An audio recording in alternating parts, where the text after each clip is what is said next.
Shalom, selamat malam Bapak Ibu Jemaat yang dikasihi Tuhan. Mari bersama-sama kita datang pada Tuhan malam hari ini. Dengan hati yang terbuka, kita percaya bahwa Tuhan hadir tengah-tengah kita. Di rumah kita masing-masing, hadiratnya boleh memenuhi setiap hati kita. Tundukkan kepala kita bersama-sama, satu hati kita datang pada Tuhan. Bapa kami di surga, terima kasih buat kebaikan-Mu, buat kehadiran Tuhan dalam hidup kami. Malam ini kami bersama-sama umat-Mu di rumah kami masing-masing. Kami datang Tuhan, meskipun masih dalam situasi ibadah online, tapi kami percaya tidak pernah menghalangi kehadiran Tuhan. Tidak pernah menghalangi kuasa Tuhan dinyatakan di dalam hidup setiap umat-Mu. Terima kasih Bapa di surga, berkati setiap kami malam hari ini. Yang dengan segenap hati datang kepada Tuhan dengan penuh kerinduan, memuji Engkau, menyembah Engkau, meninggikan Engkau. Kami percaya Tuhan hadir tengah-tengah kami dan Engkau siap untuk menjamah, melawat, bahkan memulihkan setiap kami. Terpujilah nama-Mu Tuhan kekal sampai selama-lamanya. Kami akan mengawali ibadah online kami malam hari ini hanya di dalam nama Tuhan kami Yesus Kristus. Mari umat yang mengasihi Tuhan, Engkau yang siap menyembah Tuhan bersama-sama dari rumah-Mu, sama-sama dengan kami katakan amin. Mari tinggikan Dia sama-sama Bapak Ibu Saudaraku.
Bersama malam ini ku sembah Kau Allahku,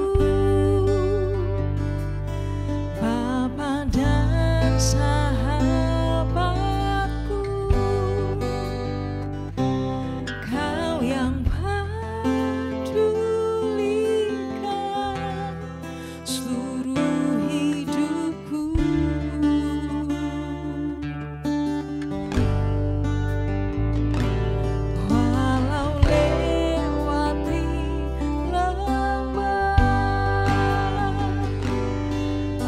Aku tak ditinggalkan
Katakan, Yesus Engkau kekuatan kami. Yesus kekuatan di hidupku.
Bersama-sama kami datang pada Tuhan malam hari ini, karena kami tahu sumber kekuatan kami, tempat tersedia damai sejahtera buat kami, hanya di dalam Engkau Tuhan. Malam hari ini biar hadirat Tuhan memberikan buat setiap kami kekuatan yang baru, sukacita yang diperbaharui, damai sejahtera yang diperbaharui. Biarkan kami dapat dalam hadirat Tuhan. Bapak Ibu Saudaraku, berapa banyak kau malam hari ini kau sedang rasa lemah. Saya mengajak kau bersama-sama dengan kami datang pada Tuhan. Buka hati bersama-sama malam hari ini. Mari serahkan hidup pada tangan Pencipta. Buka hati kita bersama malam hari ini.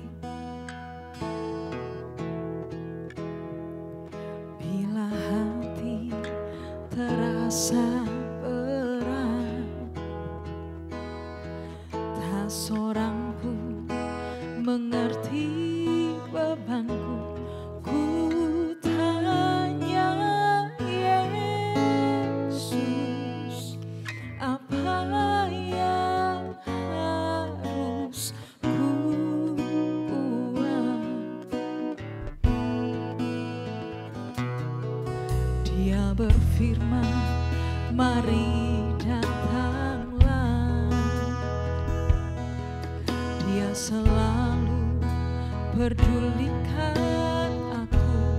Ku datang Yesus, Dia pikul segala bebanku.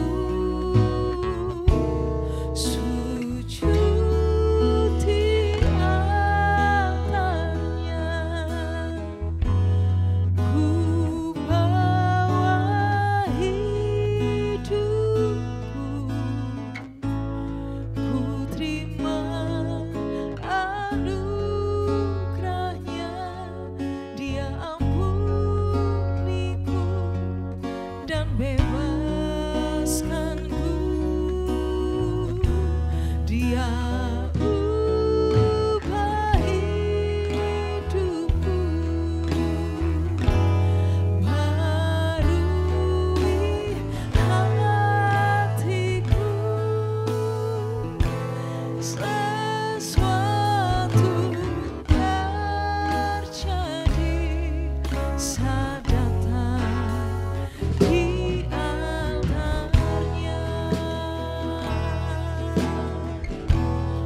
Sama datang bila hati terasa berat, tak seorang pun mengerti bebanku. Ku tanya Yesus, apa yang harus ku buat? Dia berfirman, mari datanglah. Dia selalu peduli karena-Ku. Ku datang Yesus, Dia pikul segala bebanku. Sujud di altarnya, ku bawa hidupku, ku terima anugerahnya. Dia ampuniku dan bebaskanku. Dia ubah hidupku, barui hatiku. Sesuatu terjadi saat datang di altarnya. Sama-sama katakan, sujud di altarnya, ku bawa hidupku, ku terima anugerahnya. Dia ampuniku dan bebaskanku. Dia ubah hidupku, barui hatiku. Sesuatu terjadi saat datang di altarnya.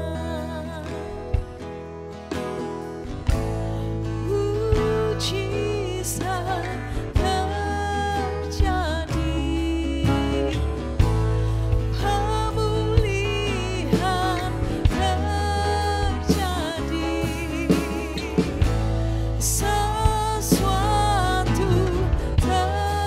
terjadi saat datang di altarnya.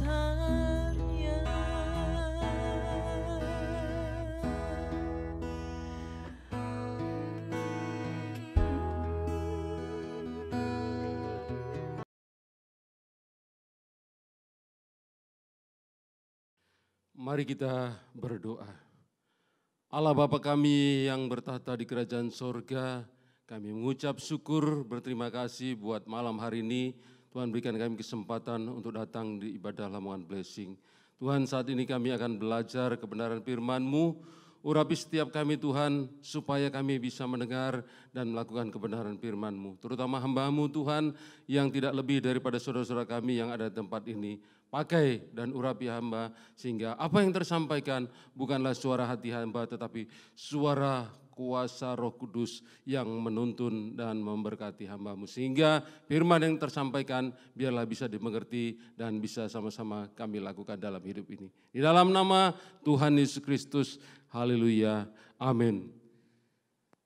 Salam sejahtera untuk kita semua. Puji Tuhan, malam hari ini kita kembali berada di tempat itu bersama-sama melaksanakan ibadah Lamongan Blessing. Kita percaya kalau ini bisa kita lakukan semua karena kasih anugerah Tuhan semata. Saudaraku yang dikasihi oleh Tuhan, saya percaya Anda pernah mendengar istilah ini, mensana in corpore sano. Mensana in corpore sano. Itu artinya bahwa dalam tubuh yang sehat terdapat jiwa yang sehat juga.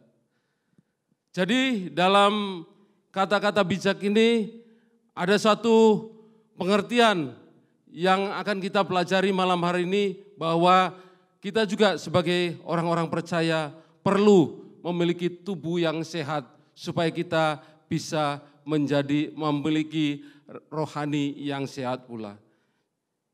Untuk memiliki tubuh yang sehat, kita perlu melakukan berbagai cara. Dan saat ini tempat-tempat kebugaran, tempat-tempat olahraga, berjamuran dan tumbuh berkembang banyak baik di kota Lamongan ini. Dan semuanya menjanjikan bahwa ketika kita berada latihan di tempat yang dimaksud tadi, tempat-tempat olahraga, tempat kebugaran itu, kita akan bisa memiliki tubuh yang sehat. Saudaraku, di dalam latihan untuk mencapai tubuh yang sehat, kita juga ternyata tidak hanya sekedar latihan. Karena tempat-tempat olahraga yang kita pakai untuk latihan, tentunya kita harus membayar, tentunya kita harus mengeluarkan sekocek uang untuk bisa ikut latihan di sana. Dan tidak sekedar itu, juga ditawarkan supaya mengimbangi latihan yang cukup berat, supaya memiliki tubuh yang sehat, harus ada tambahan vitamin, tambahan kalori, tambahan jamu dan sebagainya. Itu juga memerlukan uang untuk membelinya. Jadi untuk memiliki tubuh yang sehat, ternyata itu harganya mahal. Makanya kalau kita saat ini sehat, itu harganya mahal, saudaraku. Karena itu jaga kesehatan kita supaya tidak menjadi sakit. Malam hari ini kita akan belajar dari firman Tuhan bahwa di dalam Alkitab ada juga ternyata tentang bagaimana kita menjaga tubuh ini bisa menjadi sehat, yaitu dengan melakukan latihan. Mari kita langsung saja buka Alkitab kita dari 1 Tesalonika 4 ayat yang ke-8. 1 Tesalonika 4 ayat 8 saya bacakan untuk kita semua. 1 Tesalonika 4 ayat yang ke-8.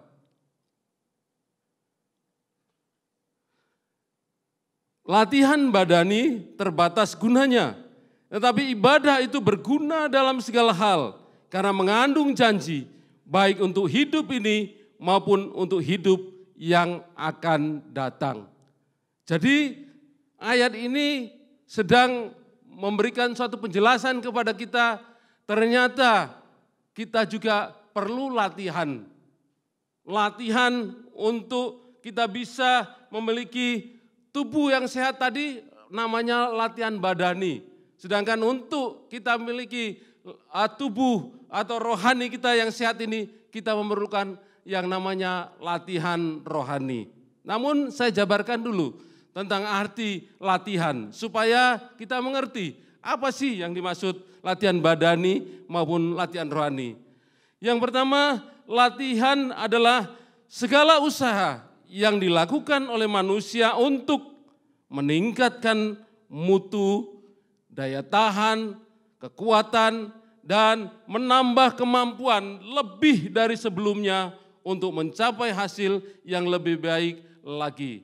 Jadi artinya latihan itu adalah segala usaha yang kita lakukan untuk meningkatkan daya tahan, mutu, atau menambah kemampuan atau kekuatan supaya lebih daripada yang sebelumnya dan mencapai hasil yang lebih baik lagi.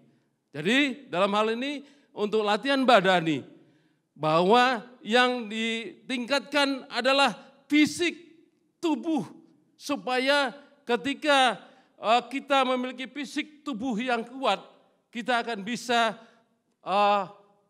mendapat jiwa yang sehat juga.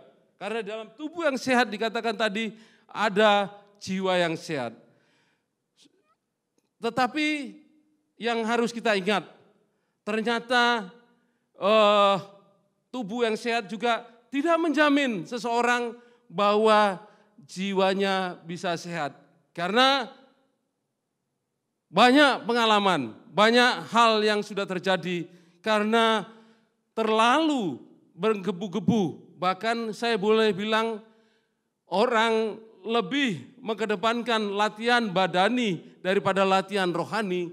Sehingga ketika sesuatu hal terjadi, baru kita ketahui bahwa ternyata latihan badani itu hanya bersifat terbatas dan tidak menjamin bahwa ketika kita sudah memiliki tubuh yang sehat dengan latihan badani yang begitu hebat, ditambah jamu, ditambah segala macam dan sebagainya, dan tubuh kita mungkin bisa terlihat kekar dan sebagainya, kita bisa hidup untuk selama-lamanya.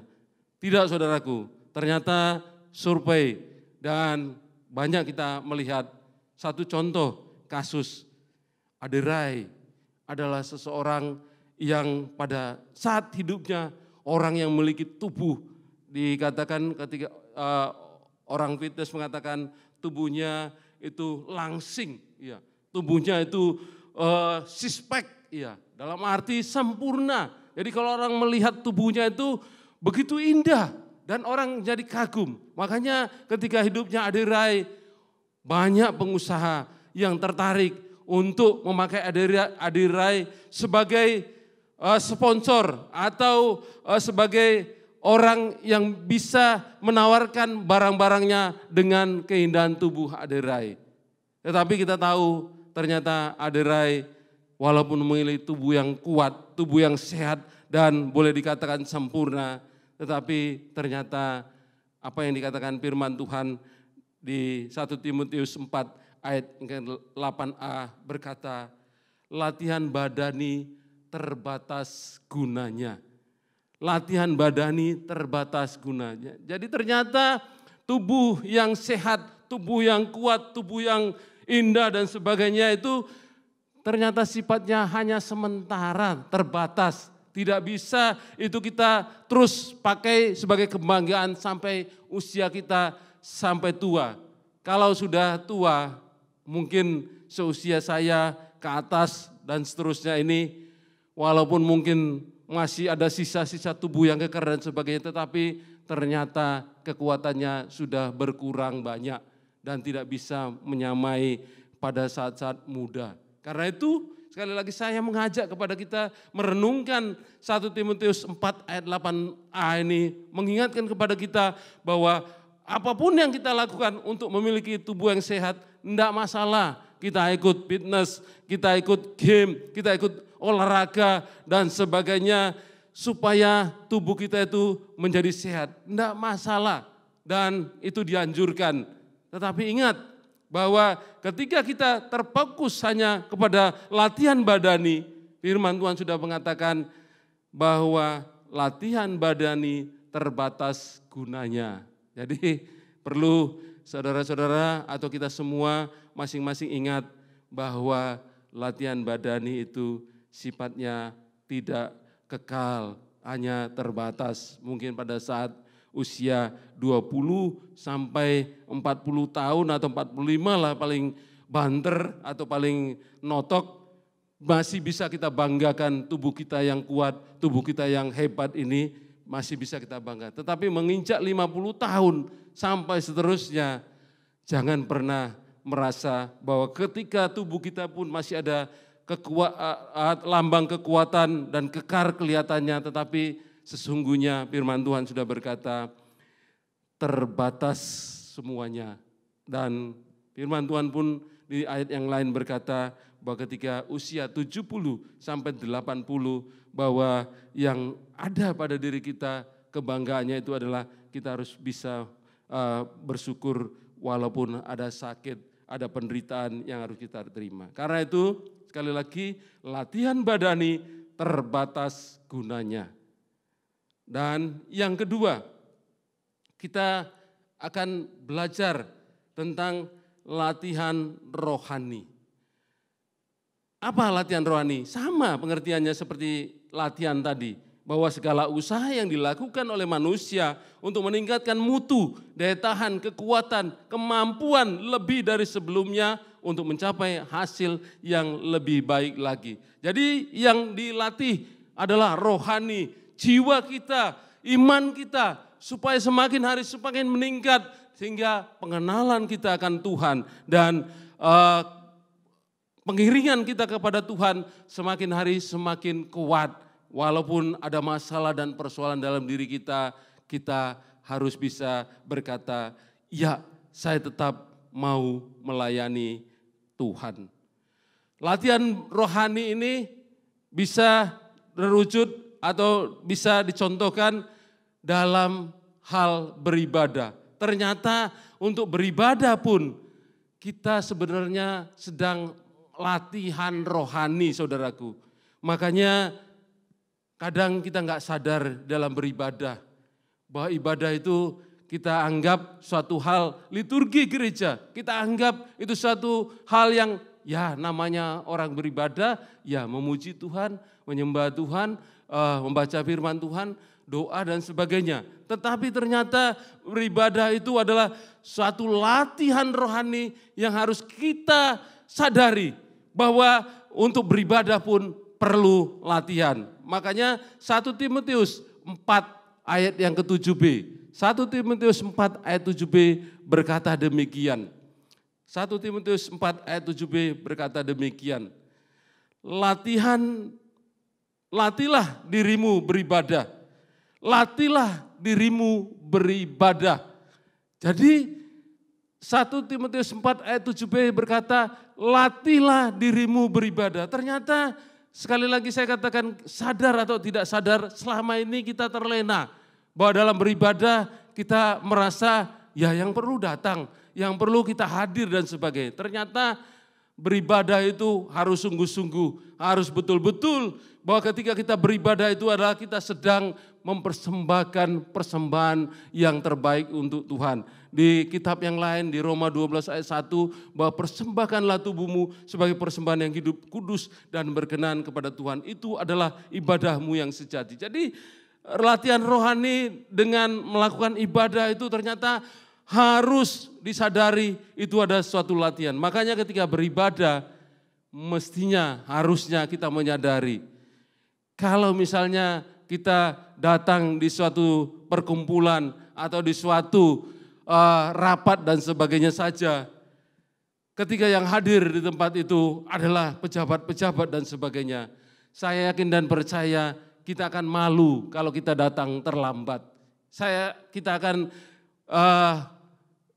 artinya ya seperti saya katakan pastilah ya mempunyai rasa sungkan kalau kita terlambat. Sehingga untuk ikut di dalam rapat atau pertemuan-pertemuan itu kita harus datang sebelum jam yang ditentukan.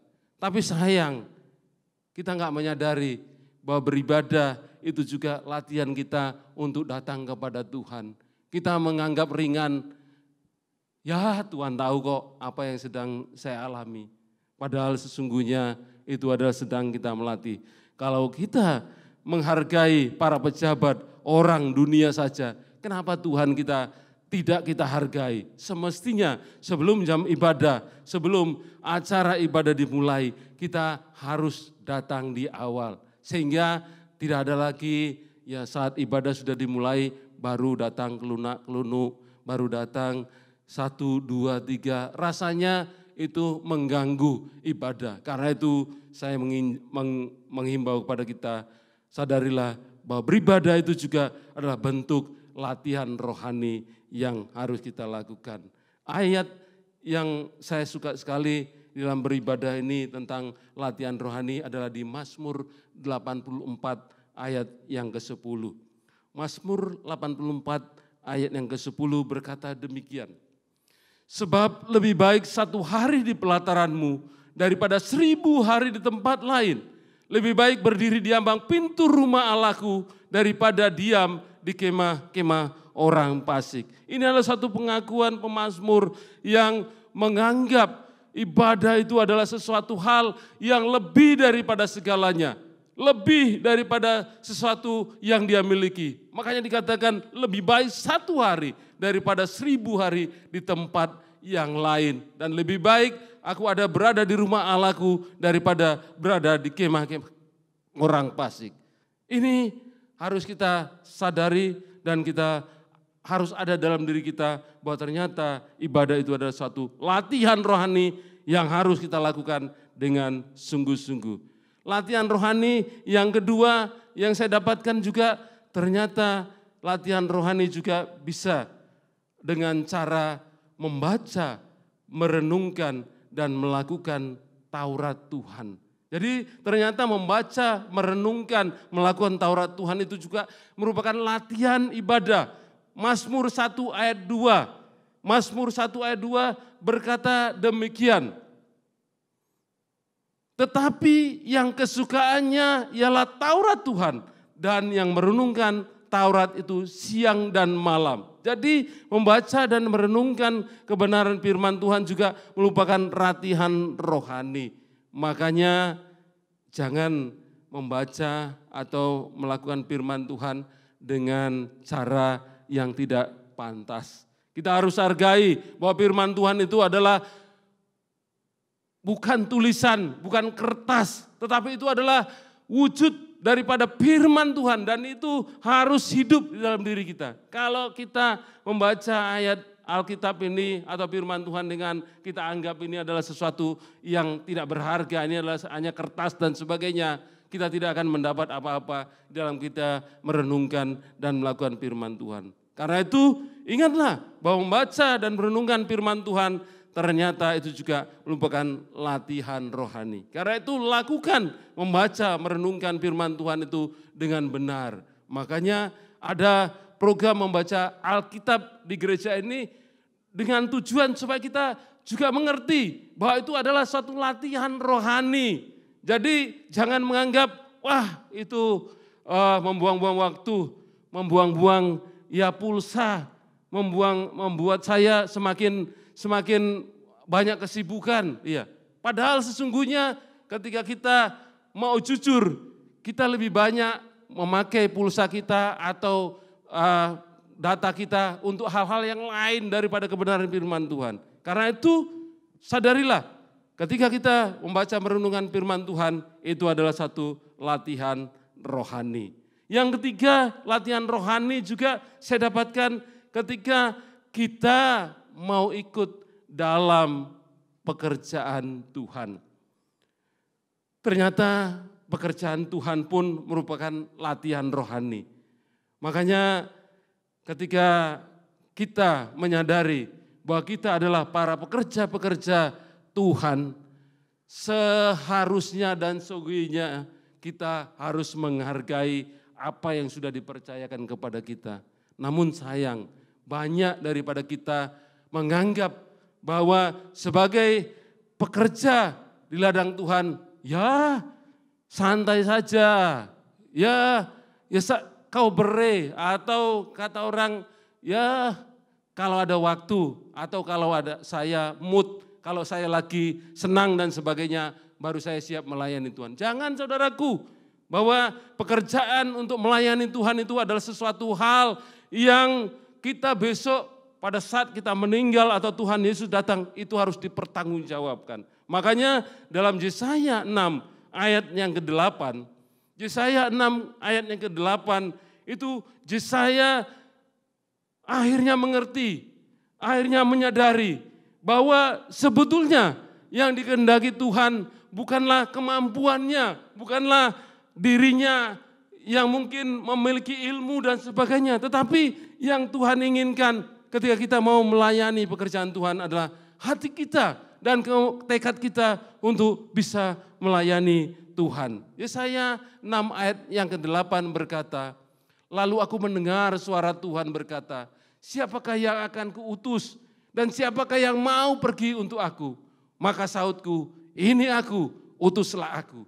Padahal di ayat-ayat sebelumnya Yesaya mempunyai keberatan. Aku najis bibir dan aku berada di lingkungan orang-orang yang bejat, orang-orang yang tidak baik.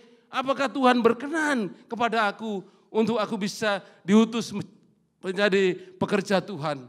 Tetapi di ayat selanjutnya bahwa bisa terlihat bahwa Tuhan tidak melihat status kita, tidak melihat apa diri kita saat ini. Kalau kita mau merespon panggilan Tuhan, Tuhan sendiri akan melayakkan kita untuk menjadi utusannya. Karena itu sekali lagi saya tidak bosan-bosan dan saya juga selalu menekankan kepada diri saya. Karena juga saya pernah hampir sama bahwa saya anggap pekerjaan pelayanan Tuhan itu adalah sesuatu yang bisa. Ya kalau saya sedang ada masalah ya saya boleh nggak usah melayani dulu lah, santai dulu. Tetapi tidak.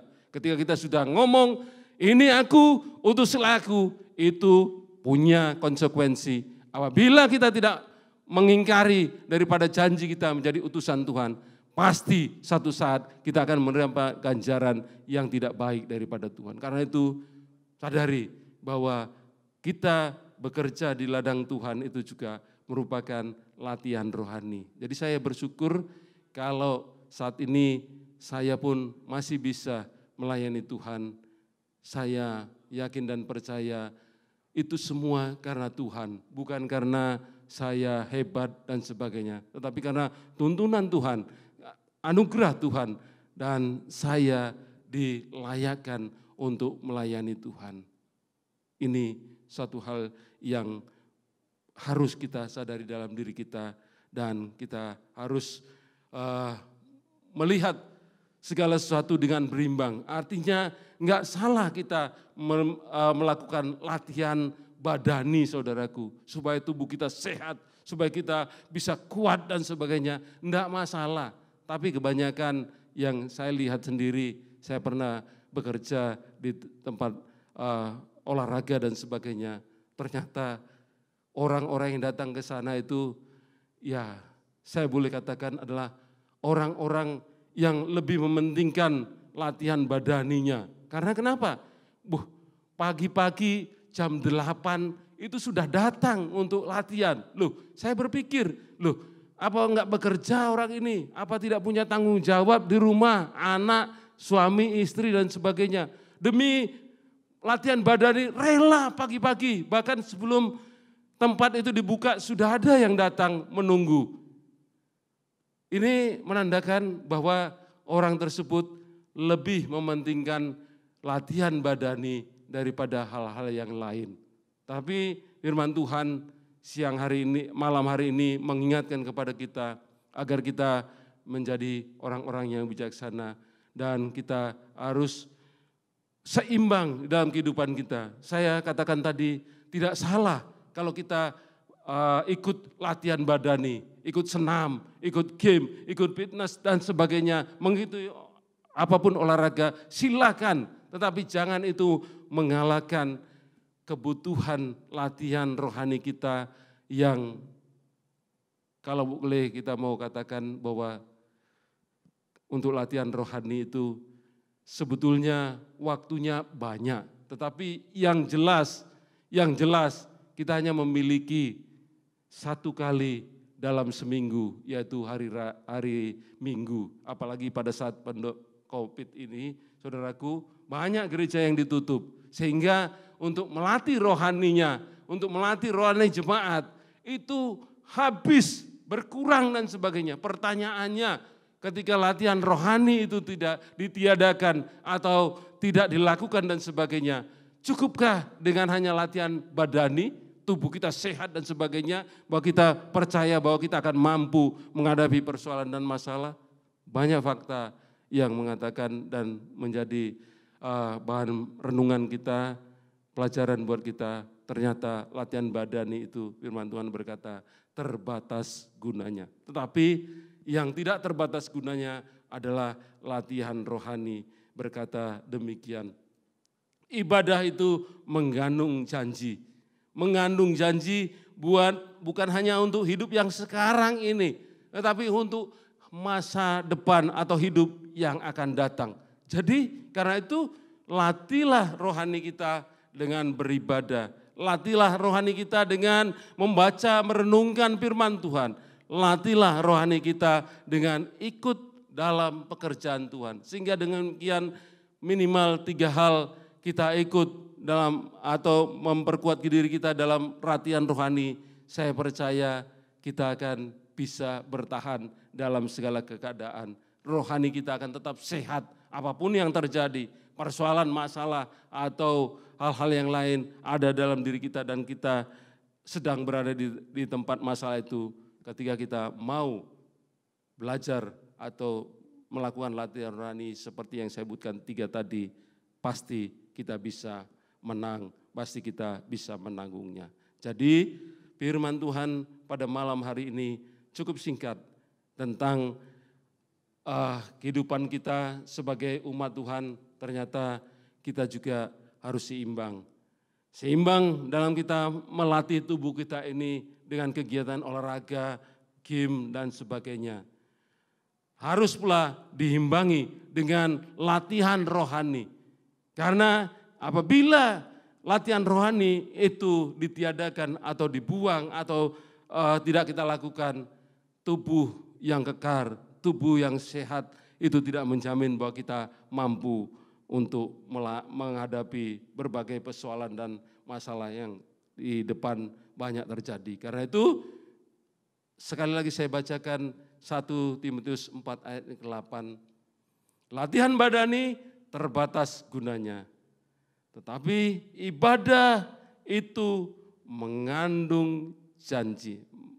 Ibadah itu dikatakan ibadah adalah sesuatu hal yang membuat kita kuat di dalam segala hal. Dan bahkan ibadah itu mempunyai janji bahwa untuk kehidupan yang saat ini dan kehidupan yang akan datang. Tinggal pada diri kita masing-masing mana yang mau kita pilih. Kita tetap melakukan 2 hal ini dengan seimbang atau salah satunya saja yang kita miliki.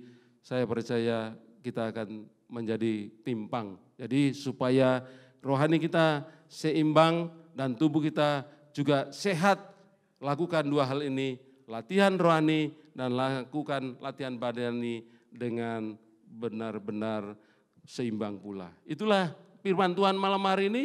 Firman Tuhan kiranya bisa membuka wawasan kita kembali terutama di masa-masa pandemik ini untuk kita melakukan 2 hal ini. Latihan rohani dan latihan badani. Tuhan Yesus memberkati kita.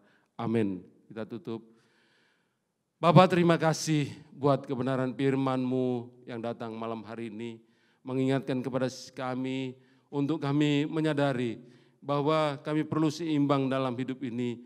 Yaitu dengan melakukan latihan badani Tuhan. Supaya tubuh kami sehat, supaya kami kuat. Tetapi yang terpenting lagi bahwa kami tahu latihan badani itu terbatas. Sehingga kami harus melakukan latihan rohani dengan beribadah, dengan kami membaca, merenungkan firman Tuhan dan mau ikut di dalam pekerjaan Tuhan. Kami percaya Tuhan bahwa ibadah itu mengandung bermanfaat dalam segala hal dan mengandung janji buat hidup yang sekarang dan hidup yang akan datang. Terima kasih Tuhan, hamba-Mu terbatas dalam menyampaikan kebenaran firman-Mu. Allah Roh Kudus tuntun kami untuk dapat mengerti lebih banyak akan kebenaran firman-Mu. Di dalam nama Tuhan Yesus Kristus kami mengucap syukur. Haleluya.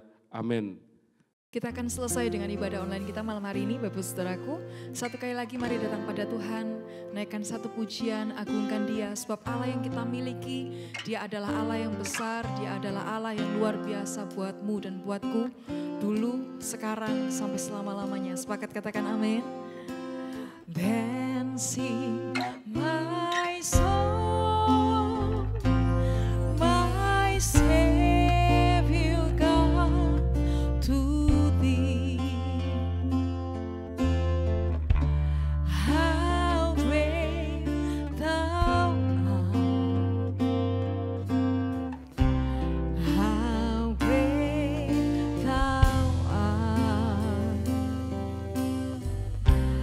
Then sing my soul, my Savior God, to Thee. How great Thou art, how great Thou art,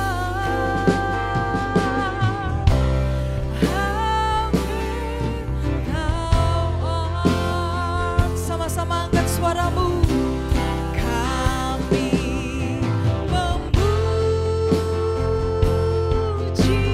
kebesaran-Mu. Ajaib Tuhan, ajaib Tuhan, ajaib Engkau, ajaib Tuhan. Oh, kami memuji kebesaran-Mu. Sungguh ajaib, ajaib Tuhan.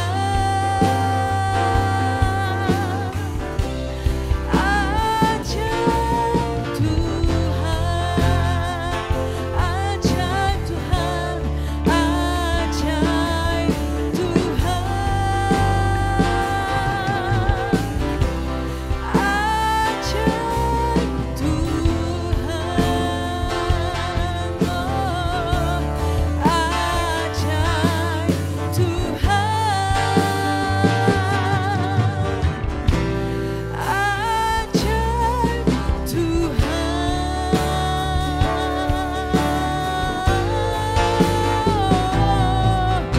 Ajaib